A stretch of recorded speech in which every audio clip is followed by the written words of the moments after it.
Hello everyone, welcome back to sew hub.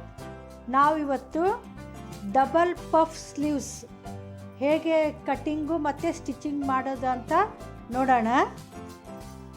ಈ ತೋಳು ತುಂಬ ಚೆನ್ನಾಗಿ ಕಾಣಿಸುತ್ತೆ ಹಾಕಿದಾಗ. ಅದ್ರ ಕಟ್ಟಿಂಗ್ ನೋಡೋಣ. ಇದು ಸ್ಲೀವ್ಸ್ ಬಂದು ಲಾಂಗ್ ಲೆಂತ್ ಇರುತ್ತೆ. ನಿಮಗೆ ಮುಂಗೈವರೆಗೂ ಉದ್ದ ಬೇಕಂದರೆ ಅಷ್ಟು ಇಟ್ಕೋಬೋದು, 3/4 ಬೇಕಂದರೆ ಅಷ್ಟಕ್ಕೂ ಇಡ್ಬೋದು. ನಾನೀಗ ಇದನ್ನು ರೆಡಿ ನನಗೆ 16 ಇಂಚು ಬೇಕಿದು ತೋಳು ಉದ್ದ, ಹಾಗಾಗಿ 16.5 ತಗೊಂಡಿದ್ದೀನಿ ಉದ್ದ. ಅಗಲ ನೀವು ಎಷ್ಟಾದರೂ ತಗೋಬೋದು. ನೀವು ಅಗಲ ಹೆಚ್ಚಿಗೆ ತಗೊಂಡಷ್ಟು ಪಫ್ಸ್ ಜಾಸ್ತಿ ಬರುತ್ತೆ, ಫ್ರಿಲ್ಸು. ಇದು ಅಗಲ ಬಂದು 10 ಇಂಚಿದೆ. ನನಗೆ ರೆಡಿ ಬೇಕಾಗಿರೋದು 8 ಇಂಚ್ ಬೇಕು ಅಗಲ. 2 ಇಂಚು ಎಕ್ಸ್ಟ್ರಾ ತಗೊಂಡಿದ್ದೀನಿ. ಈ ಪಫ್ ಸ್ಲೀವ್ಸ್ ತಾಲೇ ಒಂದು ವಿಡಿಯೋ ಮಾಡಿದ್ದೀನಿ ನಾನು, ಅದನ್ನು ಡಿಸ್ಕ್ರಿಪ್ಷನ್ನಲ್ಲಿ ಹಾಕಿರ್ತೀನಿ, ನೀವು ನೋಡ್ಕೊಳ್ಳಿ. ಆದರೆ ಅದು ಶಾರ್ಟ್ ಸ್ಲೀವ್ಸು, ಇದು ಲಾಂಗ್ ಸ್ಲೀವ್ಸು. ಈಗ ತೋಳಿಗೆ ಮಾರ್ಕ್ ಮಾಡೋಣ. ಆರ್ಮ್ ಹೋಲ್ ಡೌನಿಂಗು 4 ಇಂಚ್ ತಗೊಳ್ಳೋಣ. ಈಗ ತೋಳಿಂದು ಶೇಪ್ ಹಾಕೋಣ. ಇಲ್ಲಿ ಪಫ್ಸ್ ಬರುತ್ತೆ. ಈಗ ಕಟ್ ಮಾಡೋಣ.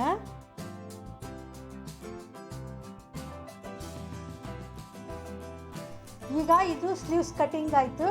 ಈಗ ಸ್ಟಿಚಿಂಗ್ ಮಾಡೋಣ. ಇದು ಡಬಲ್ ಪಫ್ ಸ್ಲೀವ್ಸ್.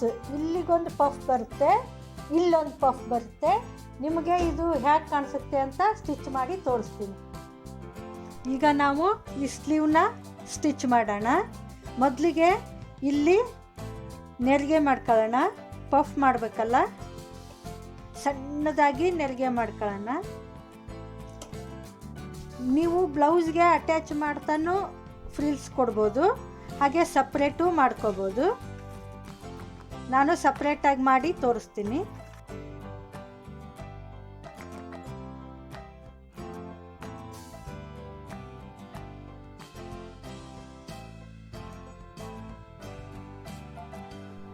ಮೇಲ್ಗಡೆ ಪಫ್ ರೆಡಿ ಮಾಡಿದ್ವಿ. ಈಗ ಕೆಳಗಡೆ ನೋಡೋಣ. ಇದನ್ನು ಹೀಗೆ ತಿರುವಿ ಹಾಕಬೇಕು. ಇಲ್ಲಿಂದ ಕೆಳಗೆ 7 ಇಂಚಿಗೆ ಒಂದು ಮಾರ್ಕ್ ಮಾಡ್ತೀನಿ. ಅಲ್ಲಿಂದ 5 ಇಂಚಿಗೆ ಒಂದು ಮಾರ್ಕ್ ಮಾಡ್ತೀನಿ. ಮಾಡಿ ಈ ಥರ ಲೈನಾಗಿ ಮಾರ್ಕ್ ಮಾಡೋಣ. ಇದ್ರ ಮೇಲೆ ಈ ಥರ ಎಲಾಸ್ಟಿಕ್ ಇಟ್ಟು ಅಟ್ಯಾಚ್ ಮಾಡಬೇಕು. ನಾನು ಮಾಡಿ ತೋರಿಸ್ತೀನಿ. ಇಲ್ಲಿ ಹೊಲಿಗೆಗೆ ಹೋಗೋಕ್ಕೆ ಒಂದು 2 ಇಂಚಷ್ಟು ಬಿಡಬೇಕು.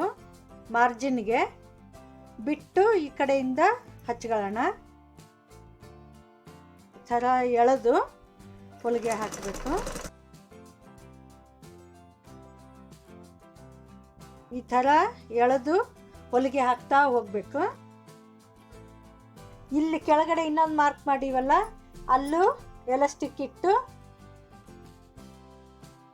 ಹೀಗೆ ಎಳೆದು ಹೊಲಿಗೆ ಹಾಕ್ತಾ ಹೋಗಬೇಕು.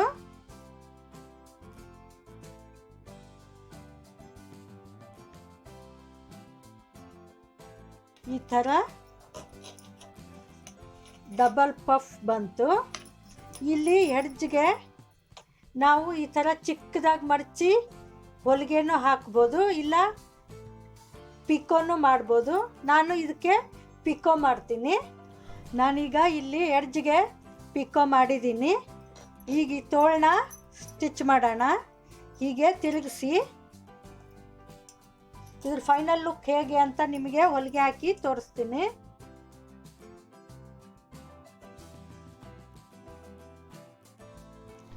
ನೋಡಿದ್ರಲ್ಲ, ಈಗ ಈ ಸ್ಲೀವು ರೆಡಿ ಆಯಿತು. ಫೈನಲ್ಲಾಗಿ ಈ ಥರ ಕಾಣಿಸುತ್ತೆ. ನೀವು ಈ ಸ್ಟೆಪ್ಸ್ನ 3 ಕೂಡ ಮಾಡ್ಬೋದು. ಇನ್ನೂ ಒಂದು ಲೇಯರ್ ಕೂಡ ತೋಳು ಜಾಸ್ತಿ ಲೆಂತ್ ತೊಗೊಂಡು ಇನ್ನೂ ಒಂದು ಸ್ಟೆಪ್ ಕೂಡ ಈ ಥರ ಎಲಾಸ್ಟಿಕ್ನ ಅಟ್ಯಾಚ್ ಮಾಡ್ಬೋದು. ತುಂಬ ವೇರ್ ಮಾಡಿದಾಗಂತೂ ತುಂಬ ಚೆನ್ನಾಗಿ ಕಾಣುತ್ತೆ.